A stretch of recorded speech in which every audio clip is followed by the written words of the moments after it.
On devrait connaître le nom du président du Sénat dès cet après-midi. Il prendra ses fonctions normalement demain, ça sera officialisé demain. Ça sera nécessairement un homme de droite. Eh bien, de la droite, on va en parler aujourd'hui avec Éric Besson, qui a été ministre de l'Industrie, ministre de l'Intégration avant, et qui va nous donner son regard sur ce qui se passe à droite aujourd'hui.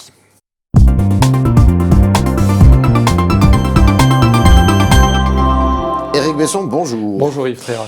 Alors, deux petites questions quand même sur ce qui se passe actuellement. On a appris ce matin officiellement que la dette française atteignait 2000 milliards d'euros. Est-ce qu'un jour, vous croyez qu'on pourra réduire cette dette ? On sera obligé parce qu'on a pris des engagements à l'égard de nos partenaires européens. On les tient jamais. Oui, mais je crois qu'ils commencent à s'en lasser et on le sent.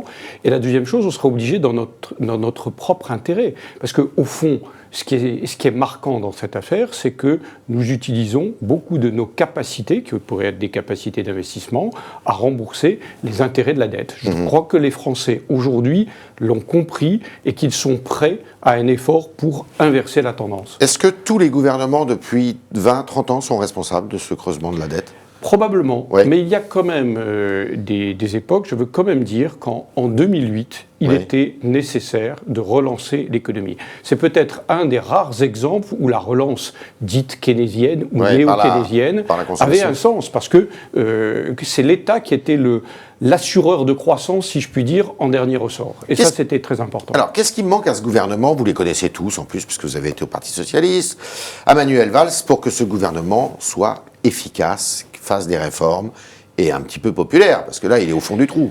Je crois sincèrement que tout se joue avant la présidentielle et lors des primaires. Vous avez une alliance de circonstances entre... vous voulez dire. Hein. Oui, des primaires du Parti Socialiste. C'est-à-dire que tout le monde dit « Ah, c'est merveilleux, c'est la démocratie incarnée, quel exemple de transparence, etc. » La réalité, c'est qu'à la fin, François Hollande, qui n'a pas dit grand-chose pendant cette période des primaires, s'allie avec des personnes qui pensent très exactement l'inverse de lui. Tout ça pour battre Martine Aubry. Et vous avez donc un manque de cohérence. Manque de cohérence entre ce qu'il a dit en campagne et ce qu'il fait au pouvoir, mais ça c'est classique malheureusement à gauche, manque de cohérence entre le gouvernement et la majorité parlementaire, ça atteint des degrés de cacophonie qui n'ont jamais été vus, et donc incompréhension et manque de confiance, le mot-clé est là, manque de confiance de la population. Alors, manque de confiance de la population, est-ce que la droite a cette confiance ? On va voir, c'est pas encore donné. Non, pas encore, non. Nicolas Sarkozy, donc retour, il brigue la tête de l'UMP. Vous êtes d'accord avec ça pour qu'il aille dans une fonction que d'aucuns disent pas à son niveau ? C'est pas la fonction qui importe, c'est l'objectif. L'objectif, il est d'abord de recréer un élan d'espoir et d'optimisme. Moi, je crois qu'il y a des personnes de qualité dans l'opposition et je veux dire que je ne me réjouis pas de ceux qui allument des braises en permanence pour opposer Juppé, Fillon, Sarkozy, etc. Moi, je n'y contribuerai pas. Alain Juppé et François Fillon sont des hommes de qualité. Maintenant, moi, à titre personnel, je pense que Nicolas Sarkozy est le plus à même, on l'a vu dès son premier discours, à redonner l'élan, le dynamisme, l'optimisme qui doit revenir d'abord dans l'opposition, puis ensuite dans le pays. Vous êtes adhérent de l'UMP ? Non, je ne suis plus adhérent nulle part, même au mouvement des progressistes que j'avais créé et qui soutiennent aussi Nicolas Sarkozy, mais simplement parce que j'ai fait le choix de revenir dans le privé. Je suis devenu chef d'entreprise, une petite entreprise, 5 salariés, et donc je cherche à développer mon entreprise et j'ai pensé que je ne pouvais pas faire les deux en même temps. Mais si un jour Nicolas Sarkozy vous rappelle en vous disant « j'ai besoin de vous, de toi », je ne sais pas comment, vous y allez ? Mon souhait, c'est de le soutenir comme je le fais là devant vous, publiquement, mais pas de revenir en politique active. J'ai fait un choix qui est le retour dans le privé et j'ai envie de prolonger ce filon. Là, vous pourriez jurer que vous ne serez plus jamais non, je ne jure pas. Pourquoi me ligoter ? J'ai toujours le goût pour la politique. Je trouve toujours que c'est le plus beau et le plus noble métier du monde. Simplement, moi, j'ai fait le choix de retourner vers le privé. Mais pourquoi me ligoter si un jour j'en avais envie et si j'avais l'impression d'être utile ? Pourquoi pas ? Mais ça n'est pas mon intention et mon état d'esprit.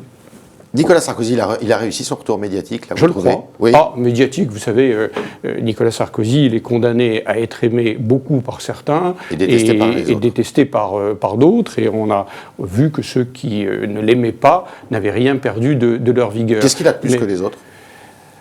Une capacité à rassembler, une capacité à transgresser. Ah oui, c'est ce que vous avez en commun. Je ne sais pas, je dirais les choses pour moi de façon plus modeste, mais ça veut dire que c'est... Regardez ce que sont pour moi les 2 points clés de son discours dans le Nord la semaine dernière. Ouais, alors Bernard, ouais. Il dit d'abord une transgression majeure, il faut renouer avec la notion de progrès technique. Et à cette occasion, il dit notamment il faut remettre en cause le principe de précaution pour lui substituer un principe de responsabilité. C'est quelque chose de majeur. L'alliance du progrès technique et du progrès social, ça a été un socle français. L'autre transgression, c'est que c'est peut-être le seul qui est capable de dire je vais travailler, j'en ai été l'une des illustrations, mais il y en a beaucoup d'autres, et à tous les niveaux, je vais travailler avec des personnes qui n'ont pas nécessairement partagé mes opinions politiques. Mais il va nous faire l'ouverture alors. Je ne crois il ne s'est pas planté avec l'ouverture quand même. Je ne le crois pas. Il n'a pas été payé de retour parce qu'un certain nombre d'entre nous ne lui ont pas été très reconnaissants, on va dire ça comme ça. Mais sur cette idée que sur un certain nombre de réformes clés, il faut savoir dépasser les clivages, je pense que c'est obligatoire. Surtout si, comme on le préannonce, à tort ou à raison, le Front National se révèle présent au second tour. Alors vous étiez, quand vous étiez au gouvernement, ministre de l'Industrie, plutôt favorable au gaz de schiste, je crois. Oui. Et alors là, vous êtes content. C'est un arbitrage que j'ai perdu. Voilà. Vous êtes content là? Je trouve que c'est une bonne chose. En l'occurrence, il dit qu'il faut... C'est l'une des applications. Et d'ailleurs, l'explication qu'il a donnée, les États-Unis, qui étaient importateurs de gaz, sont en train de devenir exportateurs de gaz. Et sur cette base, ils ont relancé toute leur industrie chimique, pétrochimique, etc. On ne peut pas dire, nous, il y a peut-être, parce que ça n'est pas vérifié, une mine d'or dans notre sous-sol. Je dis bien peut-être. Il faut au moins aller explorer. Une fois qu'on saura ce qu'on a comme richesse, à ce moment-là, on débattra de savoir si on exploite ou pas. Ce sentiment est majoritaire, cette opinion est majoritaire dans l'opposition actuelle? Je ne sais pas, je n'en suis plus le meilleur expert, comme vous le savez. Il y a un autre sujet qui divise, alors là, qui fait couler beaucoup d'encre, le mariage pour tous. Est-ce qu'il faut l'abroger? Certains le disent. Moi, je ne le crois pas.